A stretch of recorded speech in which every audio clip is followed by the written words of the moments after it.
sisters and brothers of America.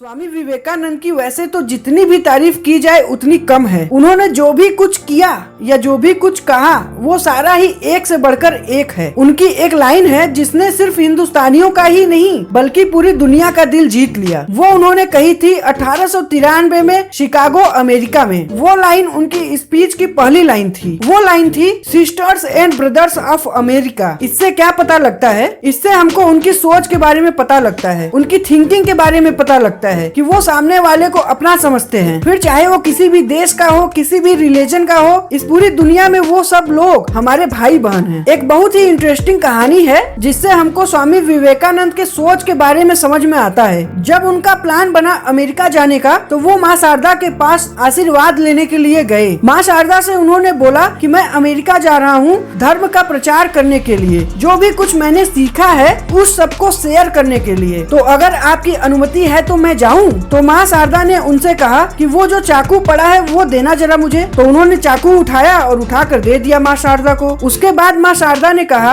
अब तुम जा सकते हो। वो चौंक गए। उन्होंने माँ शारदा से पूछा कि आपने मेरी कोई परीक्षा तो ली नहीं, ऐसे ही मुझे अनुमति दे दी बिना किसी परीक्षा के, ना मुझसे कोई सवाल किया। तो फिर माँ शारदा ने जवाब दिया कि ये जो तुमने चाकू उठा करके मुझको दिया यही तुम्हारी परीक्षा थी। अगर तुम्हारी जगह कोई और होता और ये चाकू मुझे देता तो वो जो चाकू का लकड़ी वाला हिस्सा है उसको खुद पकड़ता और चाकू का धार वाला हिस्सा मुझे पकड़ाता। लेकिन तुमने ऐसा नहीं किया। तुमने धार वाले हिस्से को खुद पकड़ा और लकड़ी वाले हिस्से को मुझे पकड़ाया, जिससे अगर चोट लगनी भी है तो तुम्हें लग जाए लेकिन मुझे न लगे। तो तुम सामने वाले के भले के लिए खुद का बुरा करने के लिए भी तैयार हो। माँ शारदा बोली कि इससे मुझे समझ में आता है कि अब तुम पूरी तरह से तैयार हो और अमेरिका जा सकते हो। अमेरिका में लगभग 7,000 लोग इकट्ठा हुए थे। दुनिया भर के अलग अलग रीजन के लीडर्स वहाँ पर मौजूद थे और जिन रिलीजन पर स्पीच होनी थी उनमें हिंदुइज्म, इस्लाम, ईसाई, जैन धर्म, बौद्ध धर्म जैसे दुनिया भर के दूसरे धर्म भी मौजूद थे। हर रिलीजियस लीडर को बोलने के लिए